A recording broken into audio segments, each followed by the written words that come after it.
There are people earning $40,000 a year with more financial margin than people earning $140,000. Not because they're smarter, not because they're luckier, because somewhere between the first raise and the third lifestyle upgrade, something shifted, and it never shifted back. Lifestyle inflation is one of the most talked about concepts in personal finance, but it's almost always discussed as a spending problem. It's not. It's a structural problem. And until you see the structure, earning more will keep feeling like it's never quite enough. Most people believe the hard part is earning the money. Get past a certain income threshold and the financial pressure should ease. That's the deal, right? Work hard, earn more, breathe easier. And there's logic to that. Someone earning $120,000 has on paper twice the resources of someone earning $60,000. The math seems obvious, but here's what actually happens for a lot of people. At $60,000, you rent a modest apartment. You drive a reasonable car. You eat out occasionally.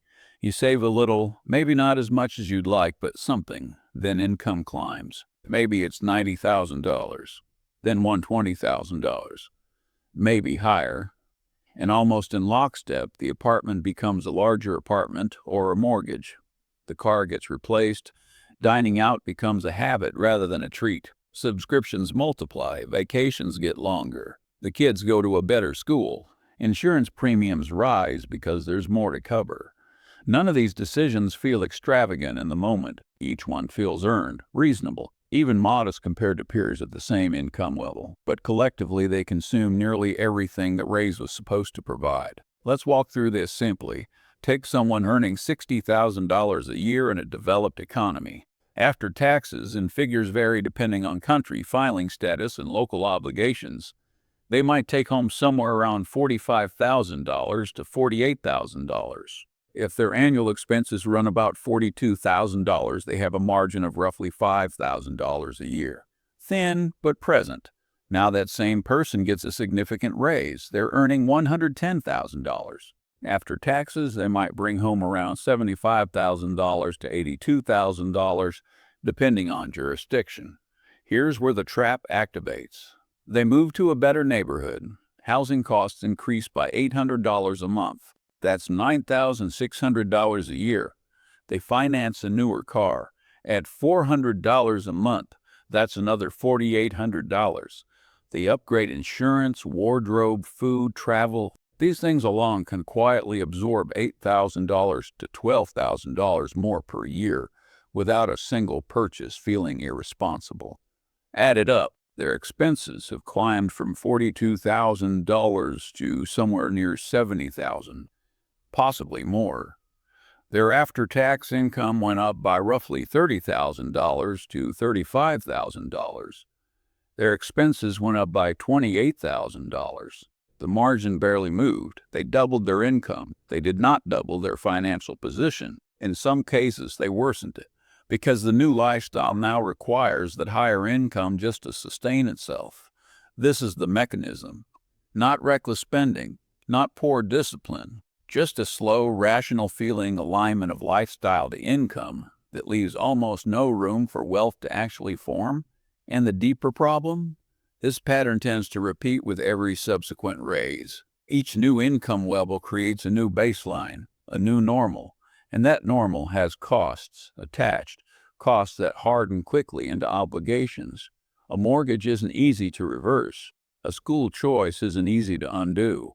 A neighborhood, a routine, a social circle, these things carry financial weight that compounds over years.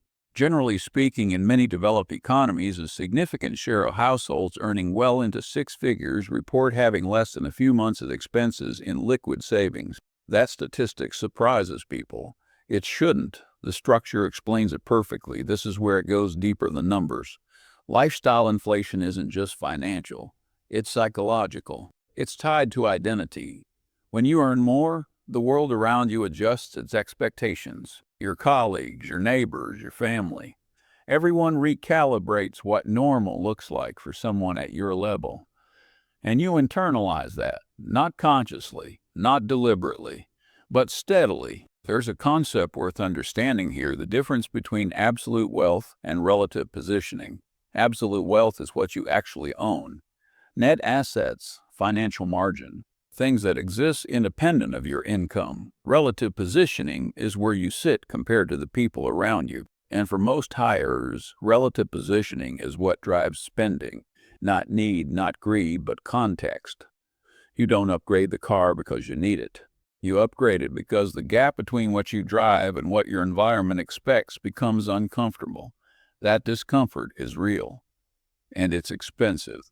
Here's the paradox at the center of this. The person earning $60,000 and never upgraded their lifestyle has a fragile income but a stable structure. The person earning $140,000 who upgraded everything has a strong income but a fragile structure. One unexpected disruption, a job loss, an economic shift, a health issue, and the higher earner can find themselves in a more precarious position, not because they earned less over time, because they retained less.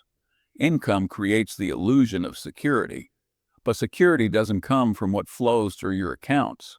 It comes from what accumulates outside of them. And that distinction between flow and accumulation is what lifestyle inflation quietly destroys.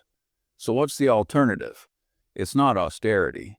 That framing is unhelpful and usually unsustainable. The alternative is structural awareness.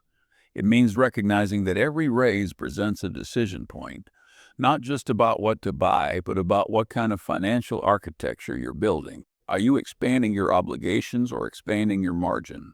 Those are two very different outcomes from the same event. People who eventually build durable wealth, generally speaking, tend to do something counterintuitive. When their income increases, they delay the lifestyle adjustment. Not forever, not painfully, but long enough for the gap between income and expenses to do meaningful work. Long enough for that margin to be redirected into assets, reserves, or structures that generate returns independent of their time.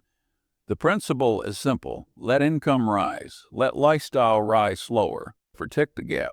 That gap is where wealth lives, not in the income line, not in the title, not in the visible markers of financial success.